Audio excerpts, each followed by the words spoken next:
Welcome to TV 20 news బులెటిన్ల ముందుగా headlines.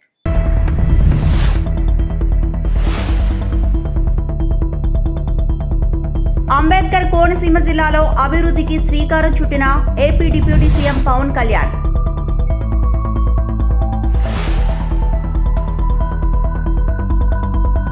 AP రాజకీయాల్లో మాటల యుద్ధం, వైఎస్ జగన్మోహన్ రెడ్డిపై విమర్శలు.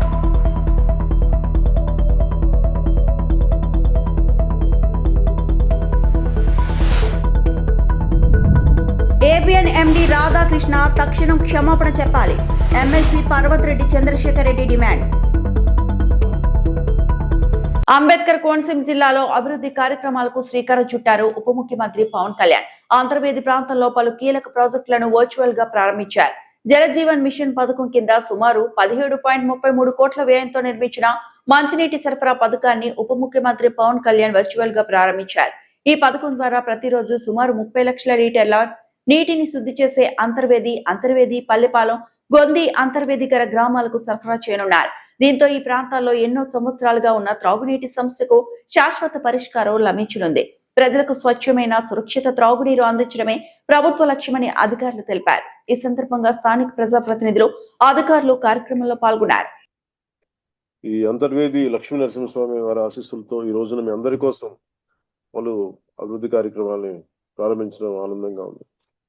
అందులో జలజీవన్ మిషన్ నిధులతో అంతర్వేది దేవస్థానం, అంతర్వేదికర పల్లెపాలెం గొంది గ్రామ పంచాయతీల పరిధిలో 13 గ్రామాలకు చెందిన 30,000 మంది ప్రజల దాహార్తి తీర్చే లక్ష్యంతో 17.33 కోట్లతో నిర్మించిన సమగ్ర రక్షిత తాగునీటి సరఫరా పథకాన్ని మీ అందరికీ అందుబాటులోకి తీసుకొచ్చాం. దీనికోసం 10 ఎకరాల విస్తీర్ణంలో చెరువును అభివృద్ధి చేసి దానికి అనుబంధంగా 3 మిలియన్ లీటర్ల నీటి శుద్ధి సామర్థ్యం కలిగిన rapid sound filter plant, water tank ని నిర్మించాం. ఈ ప్రాజెక్ట్ ని అత్యంత ప్రాధాన్యత అంశంగా తీసుకొని ఈ వేసవిలోపు అందుబాటులోకి తీసుకురావాలన్న ఏకైక లక్ష్యంతో గ్రామీణ నీటి సరఫరా విభాగం ఆధ్వర్యంలో యుద్ధ ప్రాతిపాదికన పనులు పూర్తి చేశారు. ఈ పథకం కోసం గన్నవరం కాలువ నుంచి పంపింగ్ ద్వారా నీటిని తీసుకొచ్చి చెరువులో స్టోరేజ్ చేయనున్నాం. గతంలో 12 కిలోమీటర్ల దూరంలో అంతర్వేది పాలెం రక్షిత తాగునీటి పథకం నుంచి ప్రాంతానికి తాగునీరు సరఫరా చేసేందుకు ఇబ్బందులు తలెత్తేవి. సుమారు 50 గ్రామాలు దాటి నీరు రావాల్సి ఉండటంతో ప్రజలకి అవసరాలకు సరిపడా నీరు అందేది కాదు. నేను లక్ష్మీ నరసింహస్వామి వారి దర్శనానికి వచ్చిన సందర్భంలో ప్రజలు ఆ రోజు తమ తాగునీటి కష్టాలు చెప్పుకుంటూ వచ్చారు. వినతి పత్రం కూడా ఇచ్చారు. ఆ రోజు ప్రారంభించిన Antarvedi comprehensive protected water supply పథకం ద్వారా సమస్యకి ఈ రోజున శాశ్వత పరిష్కారం చూపాం. ఈ వేసవి నీటి కష్టాలు పూర్తిగా సమసిపోని ఉన్నాయి. తీర ప్రాంతం కావడం వల్ల ఈ ప్రాంతంలో భూగర్భ జలాలు గృహ అవసరాలకు వినియోగించుకునేందుకు కూడా పనికొచ్చే పరిస్థితుల్లో లేదు. అంతర్వేది సమగ్ర రక్షిత తాగునీటి పథకం ద్వారా పూర్తి స్థాయిలో ఈ తాగునీటి సరఫరా ఏర్పాటు చేశాం. దీంతో పాటు 5 కోట్ల ఓఎన్జీసీ సిఎస్ఆర్ నిధులతో గుడిమెల్లంక వద్ద ఏర్పాటు చేయడం జరిగింది.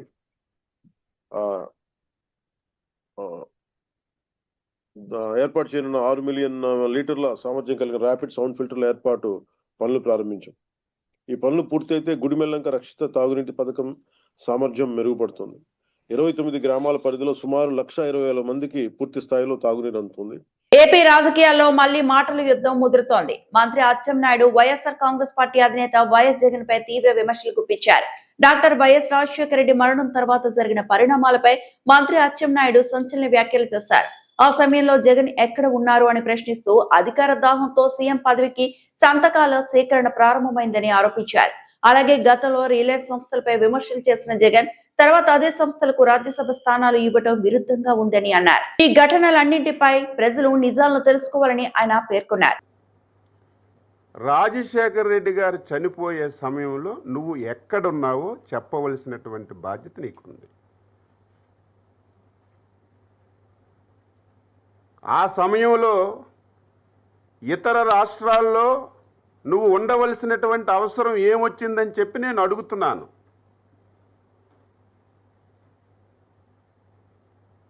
ఆ సమయంలో పోలవరం టెండర్లు చనిపోయిన రోజునే 100 కోట్ల రూపాయలు టెండర్లు ఆన్లైన్లోకి ఎక్కించి టెండర్లు పిలిచినటువంటి పరిస్థితికి ఆన్సరు నువ్వు చెప్పవలసినటువంటి అవసరం ఉంది. దీనన్నింటికీ మించి అందరము ఆందోళన చెందుతుంటే ఏమయ్యారో ఆచోకి మనకు తెలియటం లేదని చెప్పి ప్రతి ఒక్కరూ అదే ప్రయత్నంలో ఉంటే నువ్వు చేసిన పనేంటి? అప్పటికే నిర్ధారణ కాలేదు, మిస్ అయ్యారా, చనిపోయారా, ఏం జరిగిందో నిర్ధారణ కాలేదు. అంతకంటే ముందే నువ్వు ముఖ్యమంత్రి పదవి గురించి సంతకాలు సేకరణ చేసిన విషయం కూడా ఈ సందర్భంగా రాష్ట్ర ప్రజానీకానికి గుర్తు చేస్తున్నాను. బొత్స సత్యబాబు గారు బహిరంగంగా వైఎస్ మృతి వెనక జగన్ హస్తం ఉందని సాక్షాత్తు నీ దగ్గర ఉన్నటువంటి బొత్స సత్యబాబు గారు ఆ వేళ మాట్లాడారు. కానీ మేము ఆ రోజు అంత సీరియస్గా తీసుకోలేదు. సభ్య సమాజంలో ఎవరు కూడా ఇటువంటి పని చెయ్యరని. కానీ తరువాత పరిణామాలన్నీ కూడా చూస్తుంటే వైఎస్ఆర్ కాంగ్రెస్ పార్టీ నాయకుల కుటుంబ మహిళల పట్ల అభ్యంతరకర వ్యాఖ్యలు చేసిన ఏబిఎన్ ఎండి రాధాకృష్ణన్పై తక్షణమే చట్టపరమైన చర్యలు తీసుకోవాలని కోరుతూ నెల్లూరు వేదయాపాలెం పోలీస్ స్టేషన్ లో వైఎస్ఆర్సీపీ నాయకులు కార్యకర్తలతో పాటు జిల్లా అధ్యక్షులు కాకాని గోవర్ధన్ రెడ్డి, ఆనం అరుణమ్మలతో కలిసి MLC Parvat Reddy Chandrasekhar Reddy station inspector కు లిఖిత పూర్వక ఫిర్యాదు అందజేశారు. ఈ సందర్భంగా రాధాకృష్ణ తక్షణమే బేషరతుగా క్షమాపణ చెప్పాలని చంద్రశేఖర్ రెడ్డి డిమాండ్ చేశారు. చంద్రశేఖర్ రెడ్డి మాట్లాడుతూ చంద్రబాబు నాయుడు తన భార్యని వైఎస్ఆర్ కాంగ్రెస్ పార్టీ నాయకులు అనని మాటలు కూడా అన్నారని, వెక్కి వెక్కి ఏడ్చిన విషయాన్ని ప్రజలు మర్చిపోలేదన్నారు. లోకేష్ కూడా మాట్లాడితే పదే పదే మా తల్లిని కించపరిచారు అని మాట్లాడతారే. ఈ రోజు 2 కోట్ల మంది మహిళలను మీ ఆంధ్రజ్యోతి పత్రిక అవమానించిందే, దానికే మీరు ఏం సమాధానం చెప్తారని ప్రశ్నించారు. ఈ రోజు వాళ్ళు ఎవరైనా పవన్ కళ్యాణ్ గారి గురించి కానీ ఇంకోటి కానీ ఎవరినైనా వాళ్ళ గురించి మంచిగా చెప్పొచ్చు.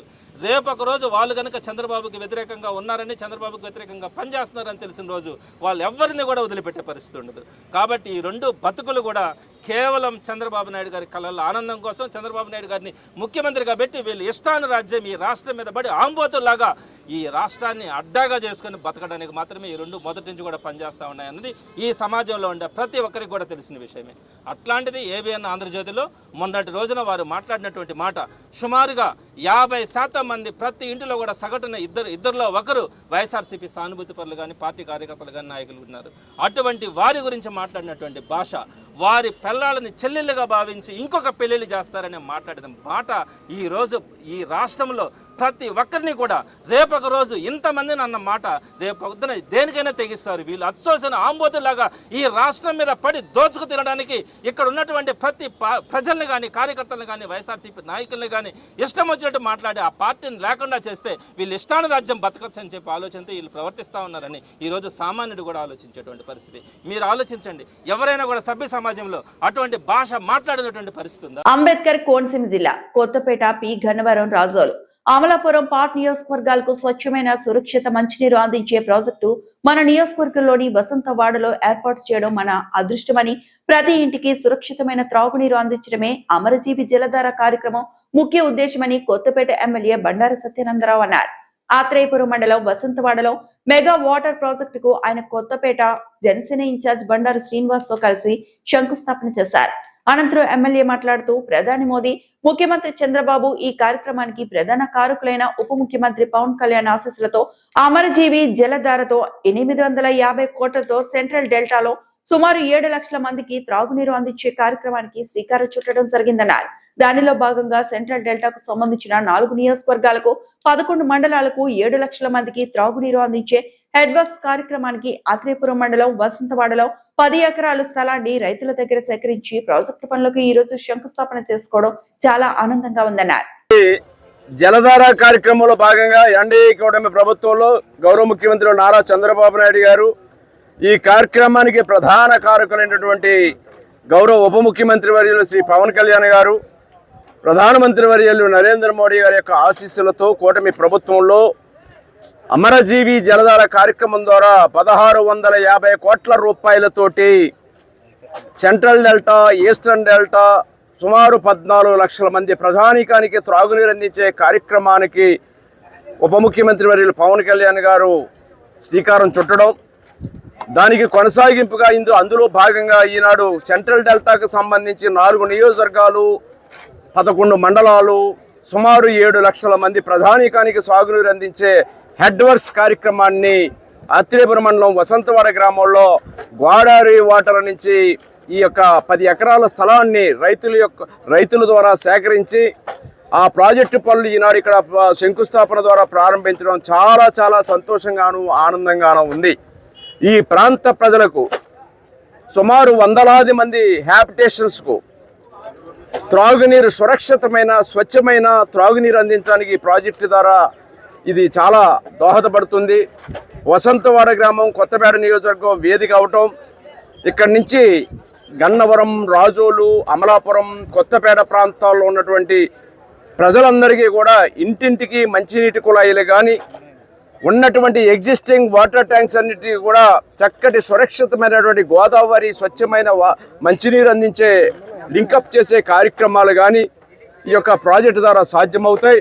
ఈ ప్రాజెక్టుని మెగా ఇంజనీరింగ్ కంపెనీ వారు చేపట్టడం, ఆర్డబ్ల్యూఎస్ డిపార్ట్మెంట్ వారు కూడా చాలా ప్రెస్టీజియస్గా ఈ కార్యక్రమాన్ని రూపొందించడం, ఆ కార్యక్రమం కొత్తపేట నియోజకవర్గం నుంచి కోనసీమ ప్రాంత ప్రజానీకానికి చక్కటి స్వచ్ఛమైన మంచినీరు అందించే అవకాశం మాకు కలగడం మా అదృష్టంగా భావిస్తూ ఈ ప్రాజెక్టును మంజూరు చేసినటువంటి ఎన్డీఏ కూటమి ప్రభుత్వ నేతలైనటువంటి చంద్రబాబు నాయుడు గారు, పవన్ కళ్యాణ్ గారు, మోడీ గారికి నా హృదయపూర్వకమైనటువంటి శుభాకాంక్షలు, ధన్యవాదాలు తెలియజేసుకుంటూ ఉన్నాను.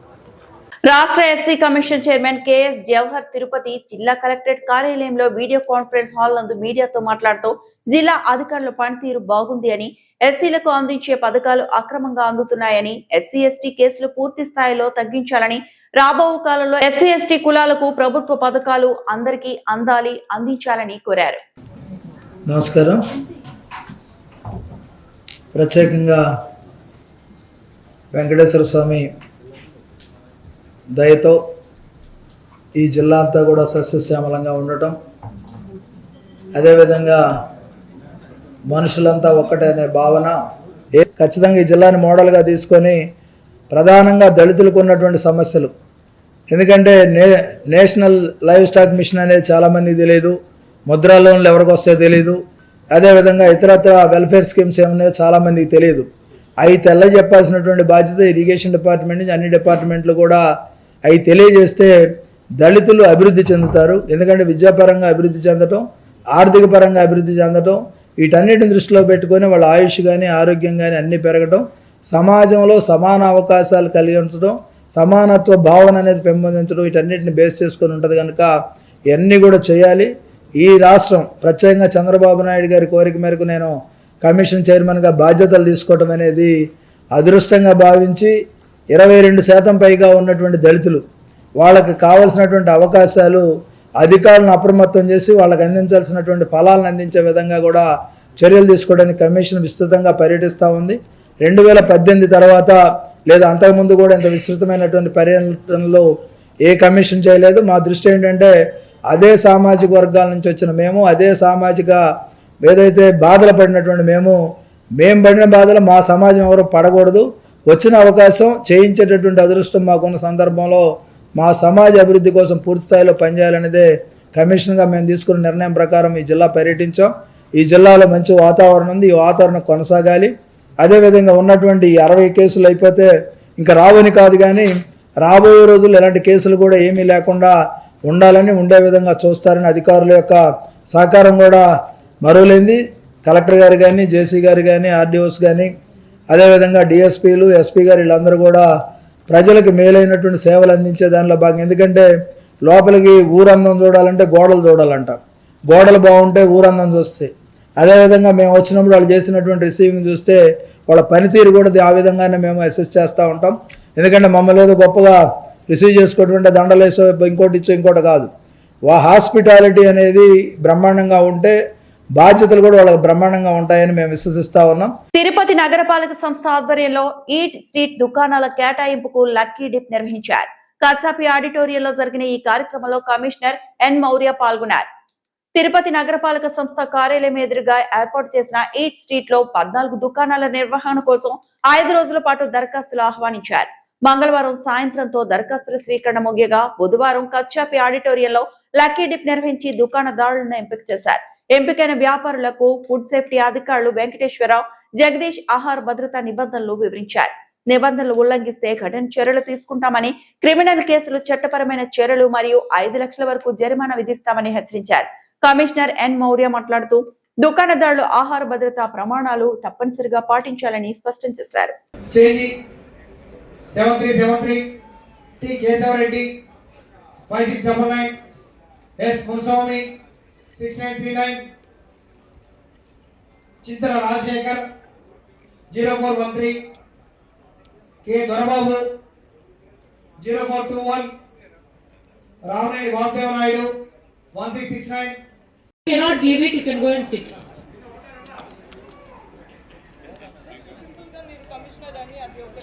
Srikanth Kora ఈట్ స్ట్రీట్ మన నేషనల్ హెల్త్ మిషన్ గ్రాంట్ కింద ఈట్ స్ట్రీట్ అనేది అచ్యుతాన్ మార్క్లో ప్రపోజ్ చేయడం జరిగింది. ఆపోజిట్ మున్సిపల్ ఆఫీస్, అక్కడ 14 కంటైనర్స్ పెట్టాము.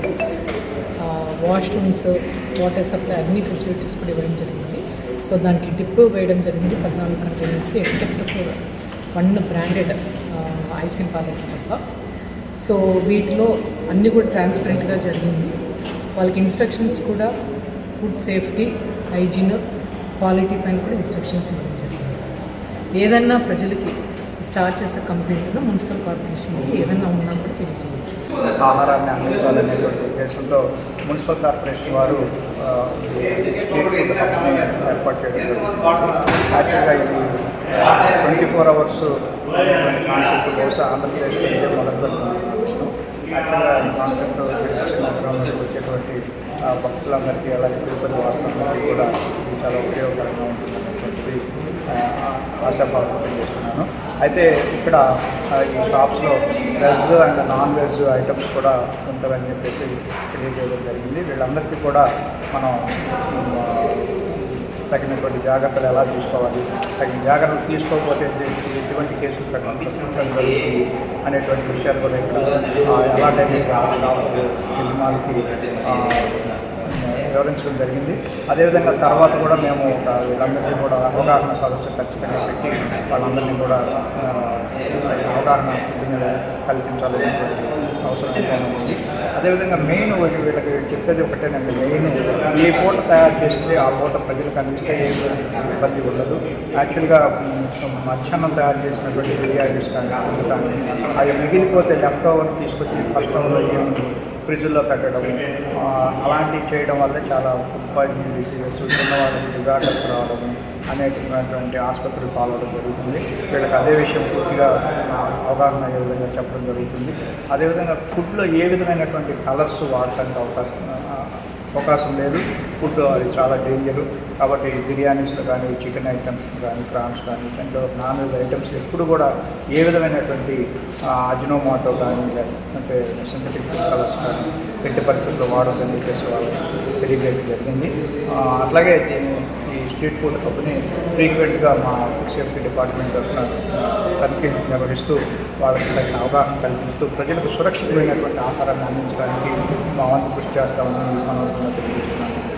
మెదక్ జిల్లా తూప్రాన్ మున్సిపాలిటీ పరిధిలోని వెంకటాపూర్ గ్రామంలో కాంగ్రెస్ నాయకుడు శ్రీకాంత్ రెడ్డి ఆధ్వర్యంలో గ్రామస్తులు వినూత్న నిరసన చేపట్టారు.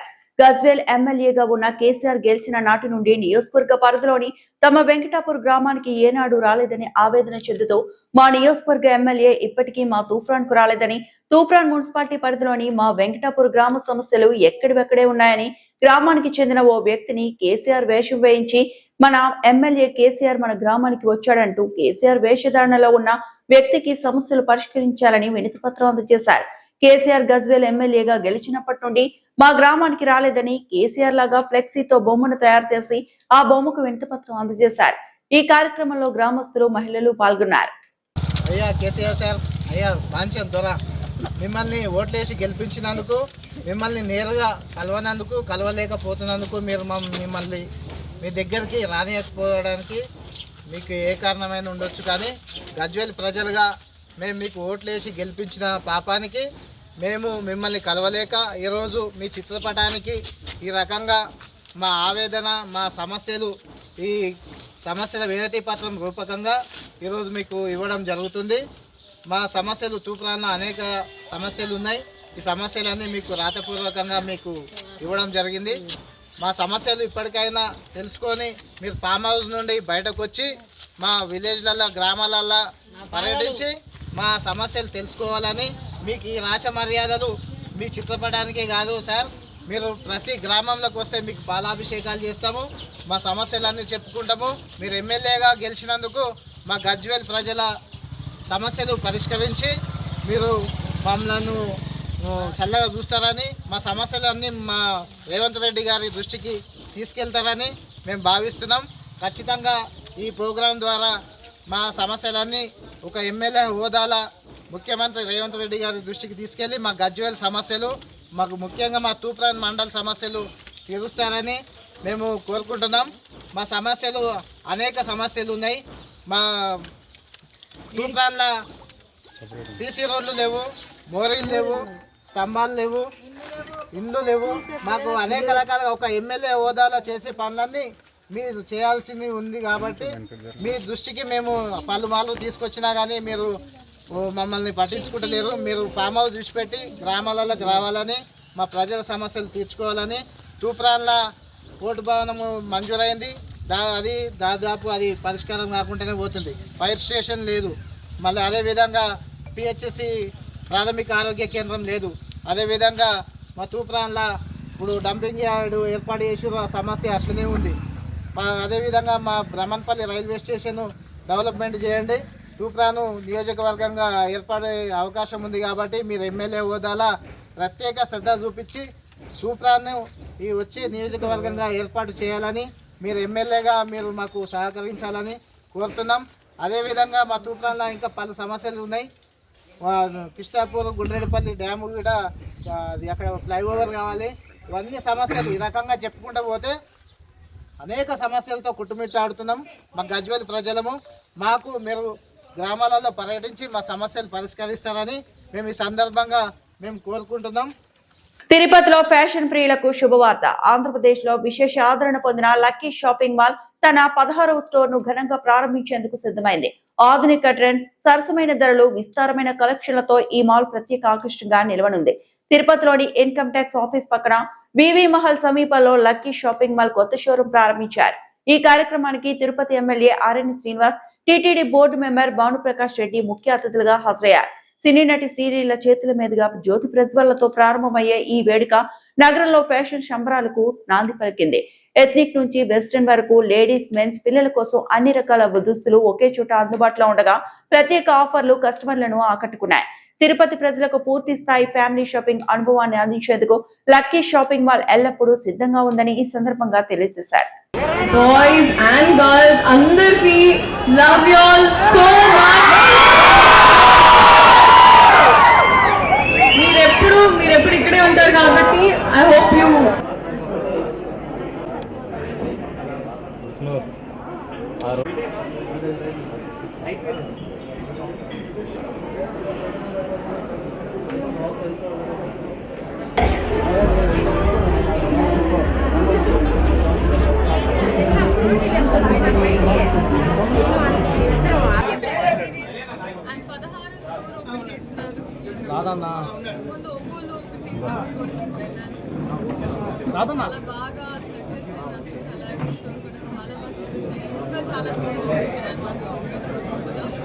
అలాగే తిరుపతికి రావడం మన సౌత్ ఇండియాలో ఎవరికైనా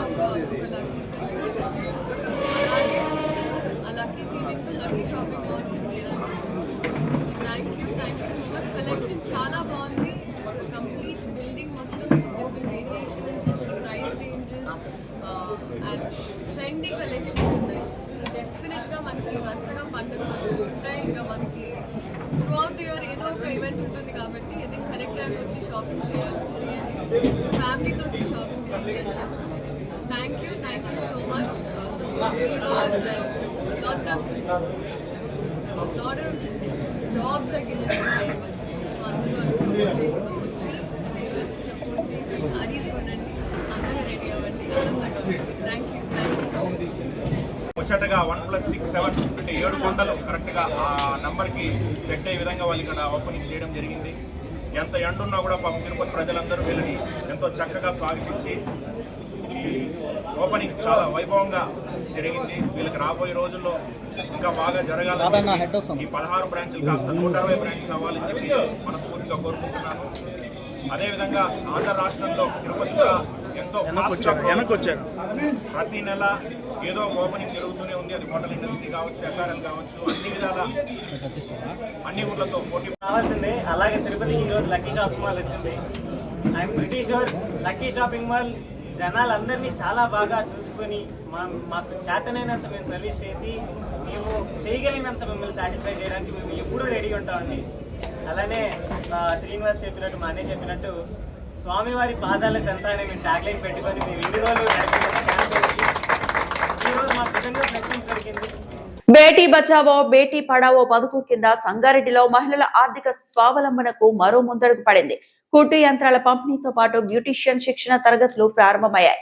మహిళా శిశు సంక్షేమ శాఖ జిల్లా మహిళా సాధికారత కేంద్రం ఆధ్వర్యంలో సంగారెడ్డి బాల సదనంలో ఈ కార్యక్రమం నిర్వహించారు. మొత్తం 50 మంది లబ్ధిదారులకు కుట్టు యంత్రాలను అందజేయగా మరో 25 మందికి బ్యూటీషియన్ శిక్షణ ప్రారంభించారు. ఈ కార్యక్రమం ద్వారా మహిళలకు స్వయం ఉపాధి అవకాశాలు కల్పించి వారిని ఆర్థికంగా బలోపేతం చేయడం ప్రధాన లక్ష్యంగా అధికారులు తెలిపారు. ముఖ్యంగా ఆర్థికంగా వెనుకబడిన మహిళలు, ఒంటరి మహిళలు, వితంతువులు మరియు చదువు మధ్యలో మానేసిన వారికి ఈ పథకం ద్వారా ఉపాధి అవకాశాలు కల్పిస్తున్నాయన్నారు.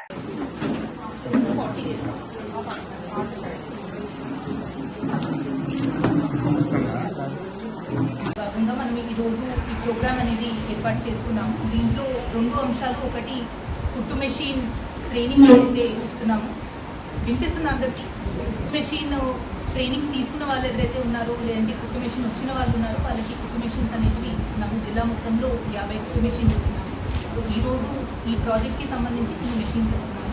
సో మీరందరూ కూడా మన మహిళా సంఘాలు గ్రూప్స్లో ఉన్నారు అని అనుకుంటున్నాను. ఎవరైనా లేకపోయినా కానీ మెప్మా కానీ సర్ప్ కానీ ఈ రెండింటిలో మహిళా సంఘాలు గ్రూప్లో మీరు జాయిన్ అయ్యి మీరు ఇంకా ఎక్కువ లోన్స్, మీకు కుట్టు మిషన్ ఒకటే సరిపోదు, ఫ్యూచర్లో మీరు ఇంకా మగ్గం వర్క్ కానీ వేరే ఇంకా అడ్వాన్స్డ్ మెషిన్స్ కూడా తీసుకొని నేర్చుకోవాలి అనుకుంటే మీరు సంఘం నుంచి ఫర్దర్ లోన్ తీసుకొని మీ ఓన్ ఎంటర్ప్రైజ్ అనేది పెట్టుకోవడానికి ప్రయత్నం చేయాలి అని కోరుతున్నాను. రెండోది బ్యూటీషియన్ ట్రైనింగ్ కోర్సు మనం బేటీ బచావో బేటీ పడావో కింద సెల్ఫ్ ఎంప్లాయ్మెంట్ కోసం, అంటే సొంతగా మీరే ఉద్యోగం వేరే వాళ్ళ దగ్గర కాకుండా మీరే సెల్ఫ్గా సంపాదించుకోవడానికి, అలానే ఇంకొక 10 మందికి ఎవరికైనా ఎంప్లాయ్మెంట్ కల్పించడానికి అనే ఉద్దేశంతో ఈ ట్రైనింగ్ ప్రోగ్రామ్ ఇస్తున్నాం. సో దీంట్లో కూడా మీరు దేర్ ఆర్ 2 ఆప్షన్స్. ఇప్పుడు ఒకటి, మీరే సొంత పార్లర్ ఏమైనా పెట్టుకోవడానికి అవకాశం ఉంది. మీ ఇంటి స్థలంలోనే మీరు పెట్టుకోవచ్చు, లేదు అంటే ఎక్కడైనా రెంట్కి తీసుకున్నా మీరు పెట్టుకోవచ్చు. లేదు అంటే ఈ మధ్య ఎస్పెషలీ కొంచెం అర్బన్ ఏరియాస్లో అయితే మనకి అర్బన్ క్లాప్ కానీ ఇట్లాంటివి ఆన్లైన్ సర్వీసెస్ అనేవి ఉన్నాయి. సో సిటీ వైపు ఉన్న వాళ్ళు ఎవరైనా ఉంటే వాళ్ళు ఆ యాప్లో రిజిస్టర్ చేసుకొని కూడా ఫ్యూచర్లో అట్లాంటి సర్వీసెస్ మీరు అందించడానికి మీకు అవకాశం ఉంటుంది. ట్రైనింగ్ మీరు ఉంటుంది. సో మీరు ట్రైనింగ్లో మంచిగా నేర్చుకోవాలని, అండ్ దాని తర్వాత మీరు ట్రైనింగ్ నేర్చుకొని మళ్ళీ దాన్ని యూటిలైజ్ చేయకపోతే ఇచ్చిన ట్రైనింగ్ అనేది వేస్ట్ అవుతుంది. కాబట్టి డెఫినెట్గా మీరు దాని తర్వాత కూడా మీకు బేసిక్ మెటీరియల్ ఇవన్నీ పర్చేస్ చేయడానికి అసిస్టెన్స్ కావాలంటే మెప్మా నుంచి కానీ సర్వ్ నుంచి మీకు మాట్లాడి ఆ లోన్స్ అనేది ఇవ్వడానికి ప్రయత్నం చేస్తాం. సో మీరు డెఫినెట్గా ఇక్కడ పొందిన ట్రైనింగ్ అవ్వచ్చు, ఎక్విప్మెంట్ అవ్వచ్చు, ఇవి యూటిలైజ్ చేసుకొని మీరు ఒక మంచి స్థాయికి ఎదగాలని కోరుతున్నాను. Thank you. తూర్పు గోదావరి జిల్లా న్యాయవాదులపై జరుగుతున్న దాడులు, బెదిరింపులు తీవ్రంగా ఖండనీయమని రాజమండ్రి బార్ అసోసియేషన్ ప్రతినిధులు పేర్కొన్నారు. ఈ సందర్భంగా వారు మాట్లాడుతూ ఒక న్యాయవాదిగా తమ వృత్తిని నమ్ముకుని న్యాయం కోసం నిరంతరం కృషి చేస్తున్నామని తెలిపారు.